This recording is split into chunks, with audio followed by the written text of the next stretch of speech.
Митрополитот Брегалнички господин Иларион повика на молитва, трпеливост, смиреност и кроткост. Тој порача да не се вознемируваат ниту покоените, ниту болните, туку со силна молитва кон Бога, со трпение граѓаните да се подготвуваат достојно да ги испратат починатите во вечноста и да се молат за исцеление на болните од трагедијата. Рече дека тој револтот го разбира, но замоли истиот да биде на евангелиски начин. Ги повикувам сите луѓе и ги замолувам да бидат кротки, смирени, трпеливи,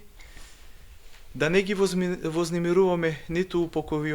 упокоените, ниту нашите страдални болни, туку со молитва кон Бога, со трпение, со смирение, да се подготвиме и починатите да ги испратиме во вечноста и болните да се молиме Господ Бог да ги исцели и да ги излечи. Вчерашниот ден јас го разбирам како голема болка, голема тага, голема жалост, бидејќи на сите тие луѓе по некој или е роднина, близок, пријател, брат, сестра, комшија, другар, соученик, сограѓани, така натаму. Нивниот револт потполно го разбирам, го сваќам, но замолувам не на таков начин, туку на евангелски начин, молитвено, смирено, тивко,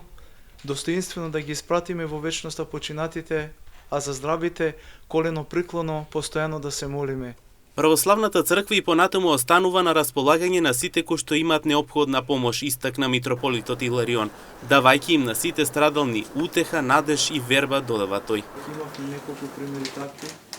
со кои што со Божја помош ети Бог помогна некако да ги разубедиме за да не посегнат по нивниот живот,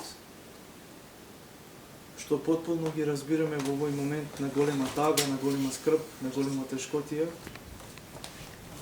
И се надеваме дека Господ Бог ќе им даде сили и ова бреме да го понесат и да истрајат и да истрпат и заедно вака сите сплотени едни покрај други во овие тешки мигови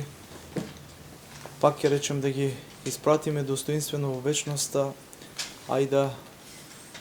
застанеме пред Бога колено приклонно молејќи се за нашите пострадани, што побрзо да оздрават и да ни дадат живи и здрави. Инаку сите архиереи на Македонската православна црква длабоко се соочуваат со ситуацијата и деноноќно коленок приклонно се молат пред милостивниот и воскреснатиот Бог за покој на душите, но и за болните за да Господ Бог ги исцели. Она што понатаму останува е милоста Божја на неговата човеколюбивост и долготрпеливост.